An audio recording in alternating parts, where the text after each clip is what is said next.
शिव तत्व कह रहा है, शिलाद मुनि की कथा कह रही है। एक भाग्य, दूसरा समय और तीसरा है कर्म। भगवान शिव ने कहा शिलाद मुनि से,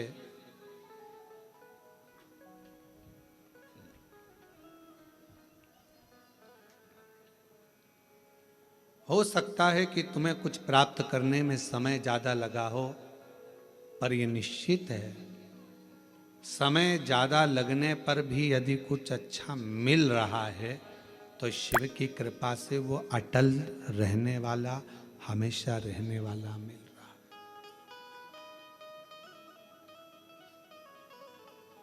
वो हमेशा रहने वाला है।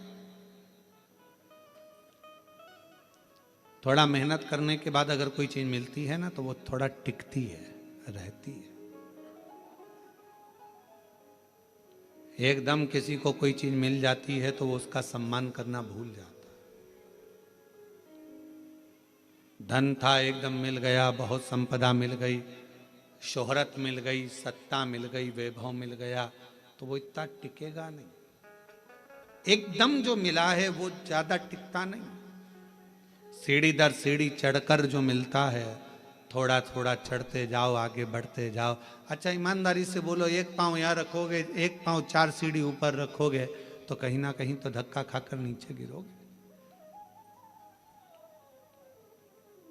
थोड़ा संभल कर चलो, धीरे धीरे चलो। अगर वैष्णो देवी का दर्शन करने गए हो, डोंगरगढ़ वाली माता का दर्शन करने गए हो, विंध्याचल दर्शन करने के लिए गए हो, या अपने यहाँ कोरबा में भी कोई आसपास में देवी धाम, शिव धाम कोई ऊंचाई पर होगा, एक रास्ता जाता है घूमकर फिरकर, थोड़ा दूरी से आराम से चढ़ना है, और एक रास्ता जाता है सीढ़ी सीढ़ी सीढ़ी सीढ़ी। और एक व्यक्ति वो होता है जो पहाड़ पकड़ा, यह पकड़ा, वो पकड़ा और चढ़कर फिर आगे बढ़ा। तो कौन सा रास्ता ठीक है? थोड़ा दूरी का, धीरे से आराम से चढ़कर पहुंचोगे आगे, बढ़ोगे तो जरूर थोड़ा समय जरूर लगेगा, परंतु आप अपनी मंजिल तक पहुंचोगे और थोड़ा ठहरोगे। शिलाद मुनि से भगवान शिव ने कहा, शिलाद तुम को देने के लिए मैं आने में समय लग गया, उस समय का इंतजार करो। पर क्यों समय लगा? क्योंकि तुमने अभी तक जो करा था उसमें मेरी तप साधना में कोई कमी रह गई होगी, कोई कर्म ऐसा नहीं कर पाए जिसके बल पर मैं आ नहीं पाया। अगर भरोसा पक्का होता है तो शिव मिलते बच्चे भोगेंगे, उसका कर्म का भोग तो अपन अकेले को भोगना है। इसलिए एक बात याद रखो, तुम्हारे घर में जो तुम्हारी अर्धांगिनी है उसको धर्म पत्नी कहते हैं। धर्म पत्नी का मतलब क्या होता है? जो पति को धर्म के पथ पर ले जा। पति कमा कर लाया 100 रुपए, उसने उसमें से 1 रुपया निकाला, कहीं किसी गरीब के भोजन में, प्यासे के पानी में, कहीं शिक्षा में, किसी की दवाई में, किसी को भोजन कराने में पत्नी ने वो 1 रुपया निकाल दिया। तुमको भी वो पत्नी चाहती है कि तुम नहीं निकाल पाओगे, क्योंकि जो व्यक्ति कमाता है वो दान नहीं कर पाता। बड़ा कठिन है उससे धर्म निकलना, हाथ से छूट पाना, क्योंकि उसको मालूम मैंने कैसे कमाया, मैंने पैसा इकट्ठा कैसे करा। पर पत्नी को मालूम है अगर ये नहीं करूंगी तो हो सकता है कि मैं तो इस धन का भोग कर लूंगी, पर मेरे पति को तो जवाब देना पड़ेगा ना। इसलिए उसका नाम धर्म पत्नी है। पति की कमाई में से थोड़ा सा निकाल कर धर्म में लगा देती है, पति को भी बैकुंठ तक लेकर जाती है। वो धर्म पत्नी, वो धर्म पत्नी का पथ निश्चित करती है।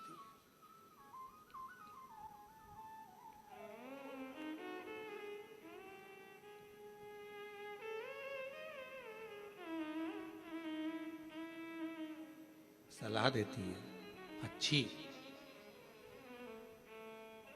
कई कई लोग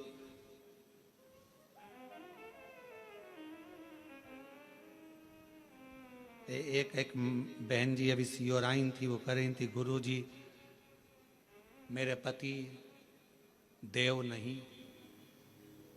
तो मैंने कहा तुम्हारे पति देव नहीं तो कौन है? तो कहा मेरे पति देव नहीं महादेव है। फिर मैंने पूछा देव नहीं महादेव है इसका मतलब क्या है? तो कहा देव हमेशा शांत रहते हैं और महादेव कभी कभी तांडव दिखा देते हैं। तो मेरे पति देव नहीं महादेव है। इनको थोड़ी देर में तो एकदम आएंगे तो शांत रहेंगे, कमरे में बैठेंगे भी मौन रहेंगे, थोड़ी देर चुप रहने के बाद थोड़ा सा भी गड़बड़ दिखा तो इन्होंने सोने से पहले भी बोला, हाल में गए चिल्लाया, इधर उसको चिल्लाया, बच्चों को चिल्लाया, पत्नी को चिल्लाया, तांडव दिखा दिया। तो मेरे पति, लोगों के पति देव हो सकते हैं पर मेरे पति देव अधिदेव थोड़ी देर में तांडव दिखा देते।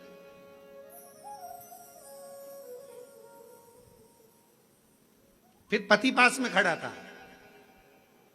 उसने हाथ जोड़कर कहा गुरुजी मेरी पत्नी पत्नी नहीं है,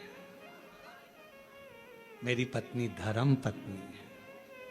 मैंने पूछा क्यों? मैं कभी सीहोर नहीं आता पर ये मुझे पकड़कर सीहोर तक लेकर आ गई, ये धर्म पत्नी ये लेकर आई है मुझे।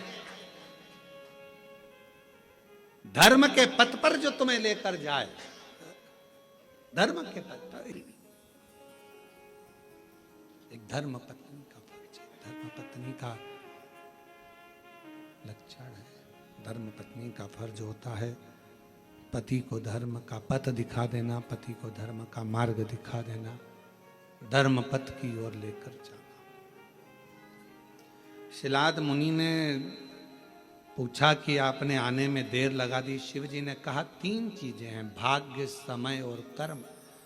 भाग्य में हुआ तो मनुष्य का देह मिल गया, भाग्य में हुआ तो अच्छा जीवन मिल गया, भाग्य में हुआ तो सत्कर्म हो गया, और कर्म अच्छा करा तो तुम्हारा जो बेकार समय चल रहा था वो भी पलट गया। कब पलटता है बेकार समय? जब हमारा कर्म अच्छा हो। श्रेष्ठ कर्म करो, अपने कर्म को श्रेष्ठ करने का प्रयास करो। जब अपना कर्म हम श्रेष्ठता के साथ करेंगे तो भाग्य को पलटने में देरी नहीं लगेगी और समय को पलटने में देरी नहीं लगेगी। भाग्य को बदलने में तुम्हारे विश्वास की बहुत जरूरत पड़ती है।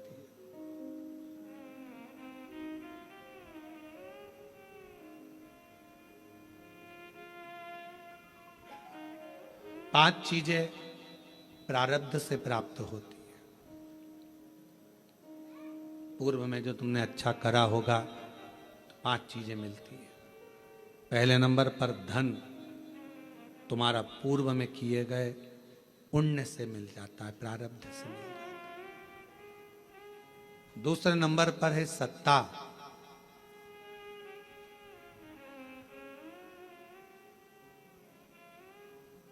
कोई सरकारी नौकरी मिली है, कोई अच्छी नौकरी मिली है, कोई अच्छी जगह पर आप अधिकारी बनकर कोई अच्छी जगह पर पद पर अगर आप बैठे हो, सत्ता में बैठे हो, तो ये पूर्व के प्रारब्ध से मिला है। तीसरे नंबर पर है सिंहासन। आप कोई उच्च पद पर बैठे हो, कोई ऊंची कुर्सी पर बैठे हो, सिंहासन पर बैठे हो, ये भी पूर्व के प्रारब्ध से, कोई अच्छे कर्म से हमको प्राप्त हुआ है। इसमें आपका नहीं। धन मिला पूर्व के फल अनुसार, सत्ता मिली पूर्व के फल अनुसार, सिंहासन मिला पूर्व के फल अनुसार। चौथी चीज कही मकान, दुकान और प्रॉपर्टी, जमीन, ये भी आपके प्रारब्ध से, पूर्व के कर्म के अनुसार मिलती है। कभी कभी किसी व्यक्ति का प्रारब्ध नहीं रहता, उसका पूर्व का कर्म नहीं रहता।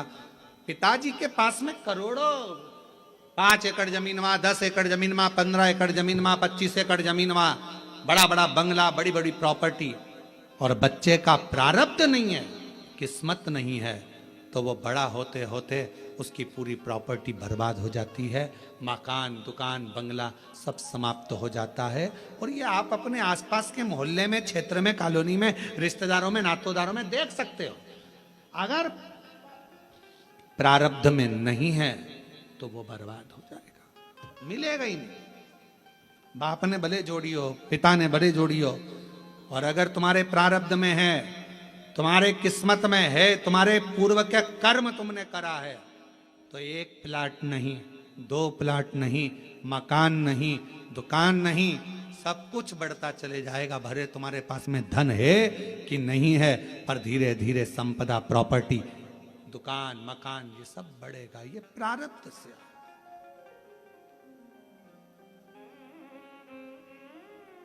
और 5वें नंबर पर कहा कि वो प्रारब्ध से मिलता है, पूर्व के कर्म से मिलता है। क्या? तो कहा भगवान का संग, सत्संग, शिव महापुराण की कथा और ईश्वर का संग। यदि आप शिव जी के मंदिर जा रहे हो, शिव महापुराण की कथा सुन रहे हो, भगवान का भजन कर रहे हो, भगवान से जुड़े हुए हो, तो ये तुम्हारा आज का नहीं, पूर्व का कोई प्रारब्ध कर्म होगा जिसके कारण परमात्मा ने अपने से जोड़ रखा। इस कलिकाल में किसको फुर्सत, किसको फुर्सत? आपके पास भी समय नहीं है। आप लोग वो तो यहाँ आए हो, मन है कि हमें कथा सुनना है, सावन के महीने की कथा सुनना है। आपके पूर्व का कोई प्रारब्ध होगा, आपके पूर्व का कोई कर्म होगा। कोई पिछले जन्म के अच्छे कर्म मुझे बाबा तेरा साथ मिला, कोई पिछले जन्म के अच्छे कर्म मुझे बाबा तेरा साथ मिला। जहाँ सारी दुनिया झुकती है, जहाँ सारी दुनिया झुकती है, मुझे वो आली दरबार मिला, दरबार। कोई पिछले जन्म के अच्छे कर्म मुझे बाबा तेरा साथ मिला। कोई पूर्व का कर्म होगा, अच्छा होगा, कोई पूर्व में कोई प्रारब्ध तुम्हारा अच्छा होगा, इसलिए भगवान के सत्संग से, कथा से, स्मरण से तुम जुड़े हुए हो। 5 चीजें प्रारब्ध से मिलती हैं, पूर्व कर्म से मिलती है। बोलते जाओ। पहले नंबर पर धन, दूसरे नंबर पर सत्ता, तीसरे नंबर पर सिंहासन, चौथे नंबर पर दुकान, मकान, प्रॉपर्टी, और 5वें नंबर पर ईश्वर का संग, सत्संग। ये पूर्व का होगा तो मिलेगा, पूर्व का नहीं है तो तुम 50 बार विचार कर लो तो भी तुम सत्संग तक, कथा तक, भगवान तक नहीं पहुंच सकते।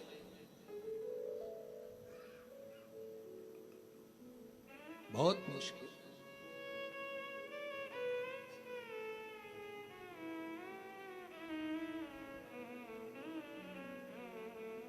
तुम्हारे घर पर सावन के महीने में टीवियां चल रही हैं, नाटक देख रहे थे, सीरियल देख रहे थे, फिल्म देख रहे थे। कोई पूर्व का प्रारब्ध तुम्हारा प्रकट हुआ, पूर्व का कोई कर्म तुम्हारा प्रबल हुआ, सामने मिल गई। टीवी चालू करते से आस्था चैनल चल गया और शिव महापुराण की कथा 1 बजे से 4 बजे तक ऑनलाइन कोरबा से सुनने का मौका मिल गया। ये पूर्व का प्रारब्ध था। भगवान ने कहा कि कहाँ जा रहा है, कहाँ जाएगा, भटक जाएगा, चल इधर। अजामिल की कथा सुनी है भागवत जी में? ब्राह्मण था, विद्वान था, खूब पढ़ा लिखा था, विद्वान भी है, ब्राह्मण भी है, पढ़ा लिखा भी है, विद्वत्ता भी है, उसके अंदर सब कुछ है। भगवान का भजन भी करता था बाल्यावस्था में। ऐसा नहीं कि बाल्यावस्था में भगवान का भजन नहीं करा अजामिल ने। उठाओ, श्रीमद् भागवत में वर्णन आता है। श्रीमद् भागवत कथा कहती है कि अजामिल बचपन से शिव भगवान की, राम की, कृष्ण की, नारायण की भक्ति करता। नारायण का भजन करते करते करते करते करते करते समय बीत गया, समय बीत गया, और जवानी अवस्था आ गई। और युवानी अवस्था में अजामिल मंदिर जा रहा था। जाते जाते सामने एक वेश्या ने नया मकान बनाया था, बहुत सुंदर भवन।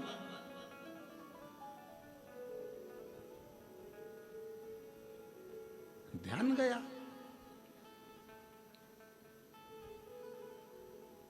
अब दिक्कत इस बात की है, अगर अजामिल स्त्री होता तो बात दूसरी थी कि ध्यान भटक जाए।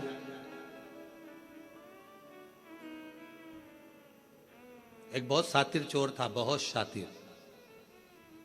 उसको पकड़ना बहुत कठिन था, बहुत कठिन।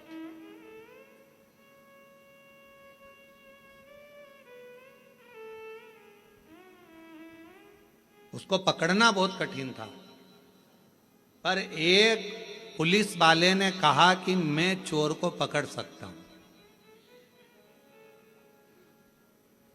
एसपी साहब ने बुलाया, आईजी ने बुलाया, डीआईजी ने बुलाया कि तुम कैसे कह सकते हो कि तुम पकड़, मैं पकड़ लूंगा। अगर चोर यहां से निकलेगा तो मैं पकड़ लूंगा, ठीक है। पर चोर इतना शातिर था कि उसको पकड़ना मुश्किल था।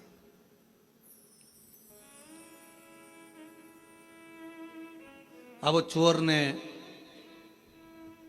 अपने तन को ढक लिया और चोर ने तन को ढक कर बुर्खा पहन लिया, चला। और चोर ने बड़ा सुंदर रूप धरकर, कपड़े बदलकर, स्त्री के कपड़े पहनकर चोर जा रहा था। और चोर जाते जाते जाते जाते आगे निकला। उसको कोई नहीं पहचान पाया, पर पुलिस वाले ने उसको पहचान। जिसने शर्त लगाई थी कि मैं पहचान सकता हूं, मैं बता सकता हूं, उसने पहचान और पहचाना, पकड़ा, ले गए थाने में। उसको देखा तो वही चोर था। एसपी साहब ने पूछा कि कोई नहीं पहचाना, तुम कैसे पहचाना कि ये पुरुष नहीं स्त्री है, स्त्री नहीं पुरुष है, तुम कैसे पहचाने? उस पुलिस वाले ने कहा, साहब ये सुनार की दुकान के सामने से जा रहा था, बाजू में कपड़े की भी दुकान थी, बहुत सुंदर साड़ियों की, सूट की दुकान थी। उसके पास में ही ब्यूटी पार्लर भी था। उसी के आगे आर्टिफिशियल ज्वेलरी की दुकान भी थी। फिर उसी के पास में चूड़ियों की दुकान भी थी, जैसे कोरबा में है। सब दुकानें लाइन से थी और 4 दुकान एक जैसी लाइन से थी, सारी स्त्रियों की थी। ये वहीं से निकल रहा था। अगर ये लेडीज होता तो पलट कर जरूर देखता, पर ये एक भी दुकान पर घूर कर नहीं देखा, पकड़ाई में आ गया कि ये स्त्री नहीं, ये औरत है ही नहीं, ये स्त्री है ही नहीं। एसपी साहब ने कहा इसका प्रमोशन होना चाहिए, बड़ा चतुर है, बड़ा चतुर, इसकी विद्वत्ता बड़ी प्रखर है।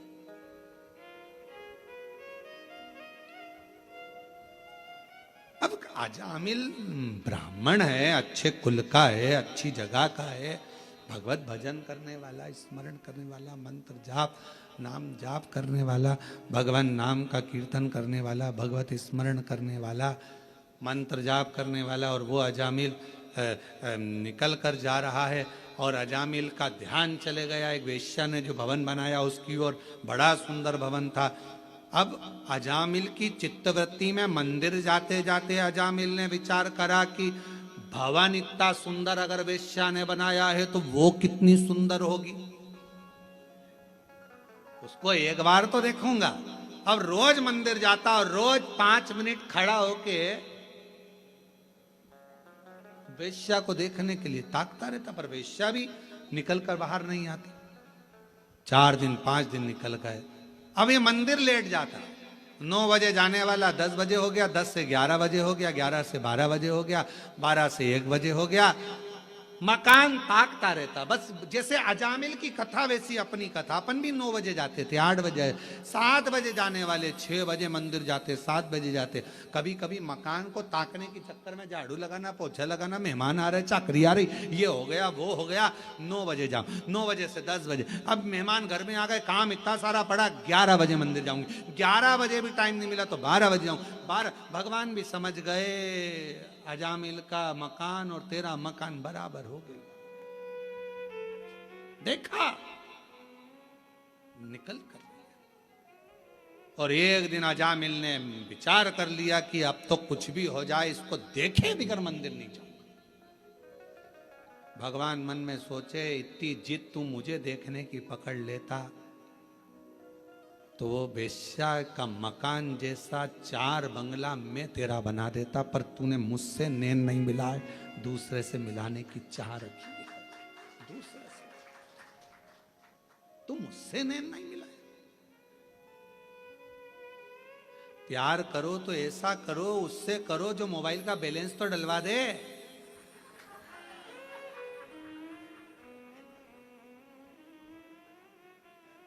जरा से चाउमीन के चक्कर में दूसरे की गाड़ी सुधरने के लिए आई, डीजल भी उसकी गाड़ी का नहीं था, गाड़ी भी उसकी नहीं थी।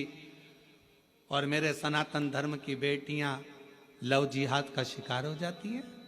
जरा सा दे, अरे प्यार उससे करो जो बैलेंस तो डलवा दे, मालूम पड़े वो तुम्हें भी बर्बाद कर दे और तुम्हारे खानदान को भी बर्बाद कर दे। ऐसा लड़का नहीं चाहिए। ऐसा लव किस काम का जिसके तुम शिकार हो जाओ। क्या करना है ऐसा लव कर कर, प्यार कर कर।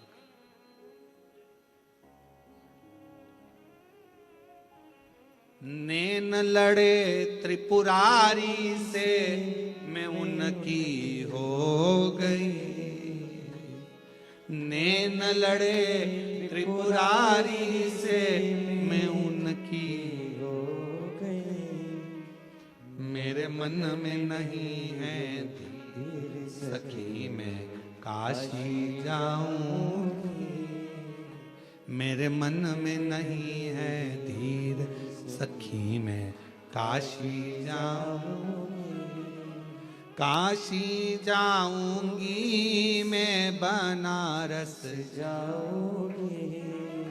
काशी जाऊंगी मैं, बनारस जाऊंगी। मेरे नैनन बरसे नीर सखी, में काशी जाऊंगी। मेरे मन में नहीं है धीर सखी, में काशी जाऊंगी। कितने कितने कोरबा के कई लोगों की आंख में आंसू होंगे। इतने साल के बाद योग लगा कोरबा में कथा का, और वो भी कथा हमको ऑनलाइन श्रवण मिल तो रही है ना कोरबा से।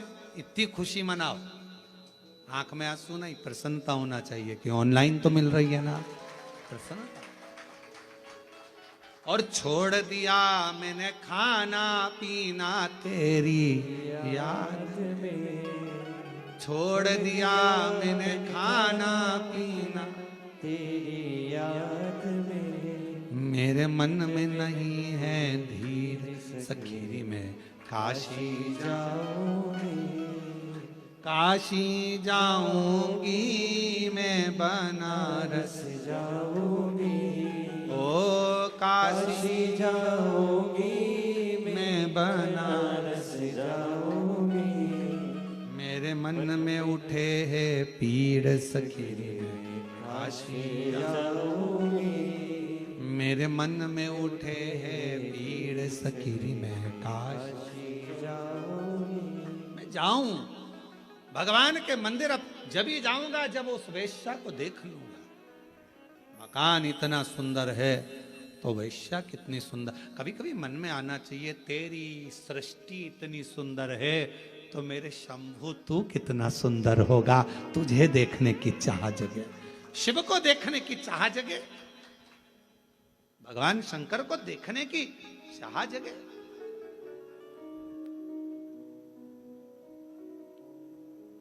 कई लोगों के मन में प्रश्न आता है, शर्मा जी, कई लोगों के मन में रहता है, आखिर ये बात क्या है कि इतनी भीड़ कथा में आ जाती है कि ट्रैफिक जाम हो जाता है, रोडें जाम हो जाती हैं।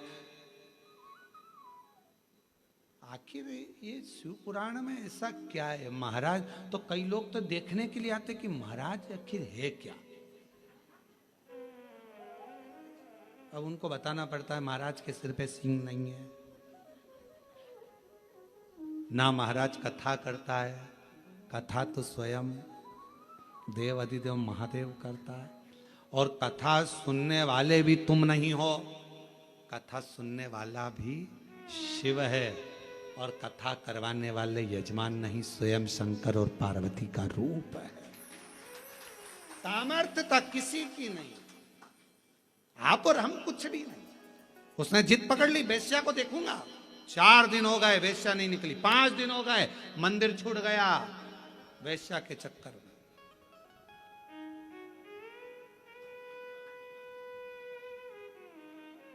होता है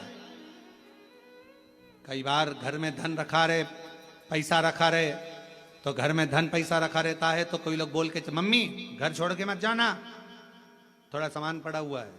पापा घर छोड़कर, बेचारे पापा रोज मंदिर जाते थे, वो धन के चक्कर में जाऊंगा, वो लोग कह रहे क्यों मंदिर नहीं आ रहा, आऊंगा, थोड़ा बच्चे बाहर गए हैं घूमने फिरने के लिए, गोवा गए हैं। अच्छा तो मंदिर कब, जब वो आ जाएंगे, घर सूना छोड़कर कैसे आऊं थोड़ा सा।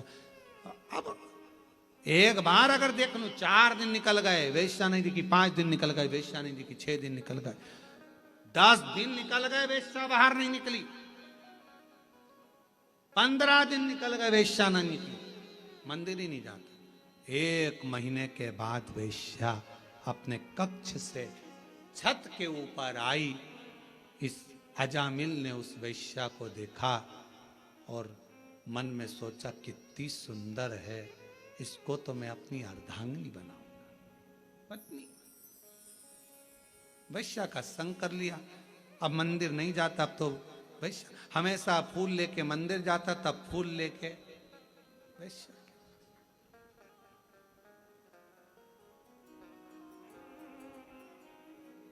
अब उसे कौन समझाए कि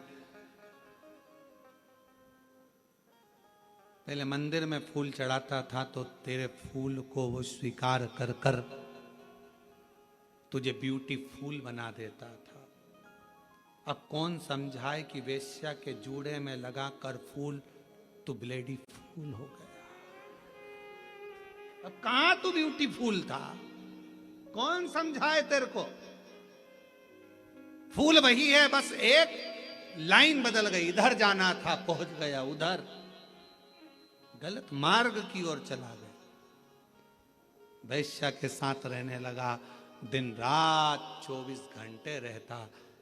वैश्या का हृदय उस पर आया, उसका हृदय उस पर आया और शादी कर ली। अच्छा शादी हो भी गई, बच्चे भी हो गए, पर एक दिन देवताओं की मीटिंग हुई तो भगवान शंकर जी ने कहा भगवान विष्णु से, तुम्हारा भक्त देखो कहाँ चले गया। तो क्या अब चले तो गया, अब क्या करें। शंकर भगवान कहने लगे, अपनी औलाद अगर गलत मार्ग में पड़ जाती है तो माता पिता उसका संग नहीं छोड़ देते, उसको वापस मार्ग पर लाने के लिए माता पिता कुछ ना कुछ जरूर करते। तो हम क्या करें। शंकर भगवान ने कहा, इसके घर में 4थे नंबर का लड़का होगा, गर्भ में बच्चा है, चलो अपन उसके दरवाजे पर चलते हैं। भगवान संत का रूप रखकर अजामिल के दरवाजे पर आ गए, दरवाजा बजाया, ब्राह्मण देवता दरवाजा खोलो।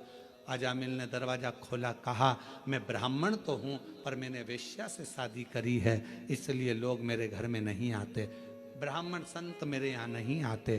तुम क्या चाहते हो। हमें भोजन करना है, भूख लगी है, तुम्हारे गांव में कोई ब्राह्मण का घर नहीं है, भोजन तुम्हारे यहीं करेंगे, मेरी पत्नी वेश्या है, कोई बात नहीं, तेरे से शादी कर कर वो भी ब्राह्मणी हो गई, तू तो भोजन बनवा, मुझे भोजन करना।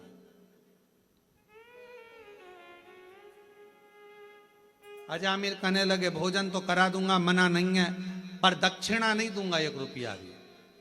शंकर भगवान मुस्कुराकर भगवान विष्णु की ओर देखकर बोले, दक्षिणा की चाह तो हमको है ही नहीं, और दक्षिणा रखने के लिए हमारे पास जेब भी नहीं है, हम तो कर्पूर गौरम करुणावतारम संसार सारम, हमें नहीं चाहिए। फिर सोच लो दक्षिणा नहीं दूंगा, हाँ मत देना, चल भोजन करा। अजामिल ने अंदर पत्नी को आवाज लगाई, भोजन बनाओ, ब्राह्मण संत आए भोजन करेंगे। संत भोजन करे, जैसे ही भोजन कर लिया, भोजन करते से उठ के पेट पे हाथ फेर के शंकर भगवान बोले अब दक्षिणा दो। इतने में अजामिल बोले मैंने पहले ही किया था, मैं दक्षिणा नहीं दूंगा। शंकर भगवान मन में संत के वेश में बोले भैया दक्षिणा बिना तो भोजन लगेगा नहीं, भोजन हम बिना दक्षिणा के तो जाएंगे ही नहीं, क्या दक्षिणा चाहिए? शंकर भगवान मुस्कुरा कर बोले तेरी पत्नी के गर्भ में बच्चा है, दक्षिणा में बस हमें इतना सा चाहिए कि बच्चा जन्म लेना, इसका तू नाम जो रखेगा नाम नारायण रख देना, और कुछ भी दक्षिणा में नहीं चाहिए, केवल नाम नारायण रख दे और कुछ नहीं चाहिए। अजामिल हंसकर बोला इतनी सी दक्षिणा ठीक है, नाम रखता कुछ भी रखता, नारायण रख दूंगा, नारायण नाम रख दिया। देखो भगवान को बदलना होता है तो कैसे बदलता है, नारायण नाम रख दिया। नारायण बड़े हो गए, समय आ गया बड़े, और जब नारायण बड़े हो गए, समय आया, अजामिल बूढ़ा हो गया, यम के दूत दिखने लगे, अंतिम अवस्था आ गई।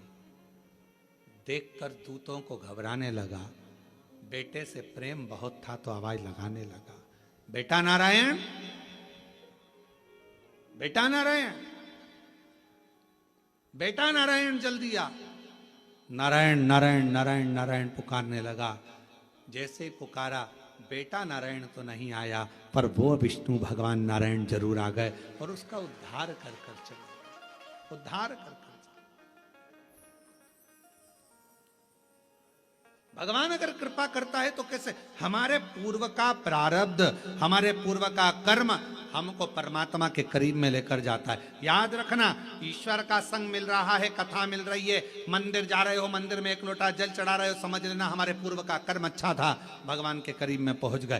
धन, सत्ता, सिंहासन, मकान, दुकान, प्रॉपर्टी, प्लॉट, सब कुछ ये सारा और भी ईश्वर का संग और सत्संग, ये पूर्व के प्रारब्ध से ही मिलता, पूर्व के प्रारब्ध। और कोई पिछले जन्म के अच्छे कर्म मुझे बाबा तेरा साथ मिला, कोई पिछले जन्म के अच्छे कर्म मुझे बाबा तेरा साथ। तो शिलाद मुनि ने कहा आने में इतनी देरी लगा दी। भगवान शिव कहने लगे समय, भाग्य और कर्म, ये तीनों की श्रेष्ठता होती है तब शिव आते हैं।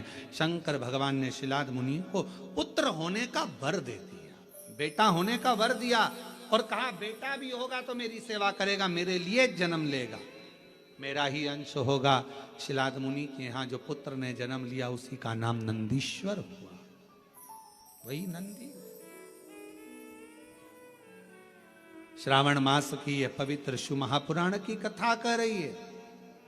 हमारे पूर्व का प्रारब्ध हमें भगवान के करीब में लेकर आता है। जैसे शिव महापुराण की कथा में देवराज नाम के ब्राह्मण का चरित्र आता है। देवराज नाम का ब्राह्मण चोरी करता, धन एकत्रित करता, और चोरी का धन लेकर आखिरी में जब अंतिम समय आया तो वो चोरी का धन लेकर शिवालय तक पहुंच गया। क्यों? क्योंकि देवराज नाम के ब्राह्मण की जो मां थी, देवराज नाम के ब्राह्मण की जो माता थी वो शिव की उपासक थी, शिव की उपासक थी, शंकर की आराधना करती, शिव जी का प्रसाद लाती, प्रसाद लाकर देवराज को देती। प्रसाद की मूलता शंकर भगवान पर चढ़े हुए जल की मूलता, शंकर भगवान पे चढ़ी बेलपत्र की मूलता, शंकर भगवान को लगाए गए भोग प्रसाद की मूलता बहुत होती है महाराज।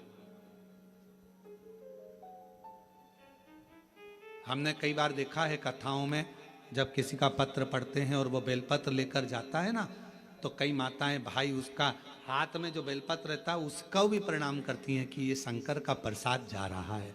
लोग उसको देखने के लिए तरसते हैं, दर्शन के लिए, प्रसाद जा रहा है, उसका भी स्पर्श कर लेते हैं, उसका भी स्पर्श।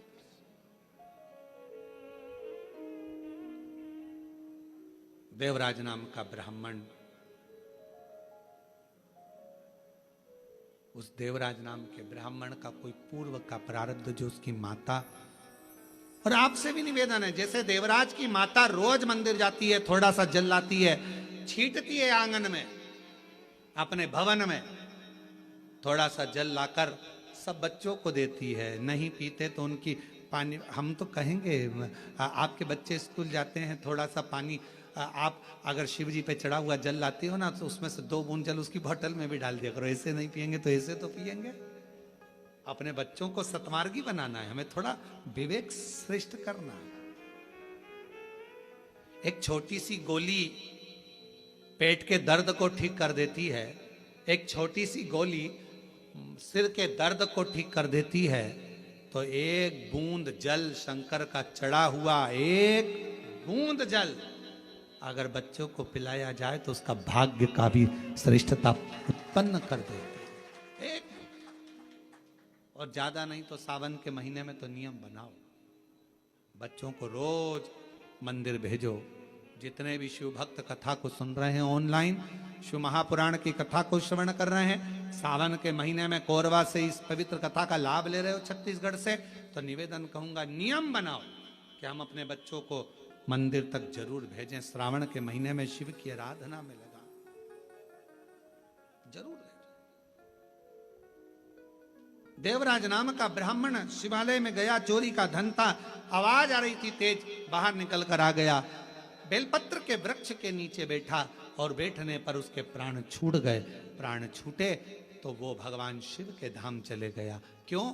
एक तो शिवालय, दूसरा शिव पुराण की कथा, तीसरा बेलपत्र की छाया, ये सब उसको मिल गया था। तो देव अधिदेव महादेव उसको नंदी में बिठा कर कैलाश धाम तक लेकर चले। ऐसी शिव महापुराण की महत्वता है, शिवधाम तक लेकर।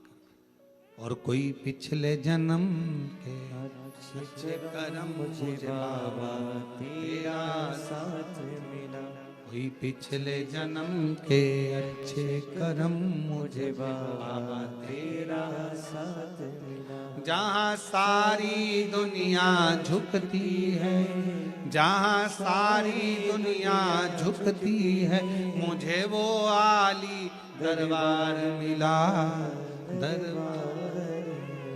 पिछले जन्म का पुण्य था जो देवराज की गति सुधर गई। एक बिंदु नाम का ब्राह्मण था, शास्त्र कहता है उसका भी कोई प्रारब्ध पूर्वक का था, जो उसने प्रेत की योनि तो मिली पर शिव महापुराण की कथा से मुक्त हो गया।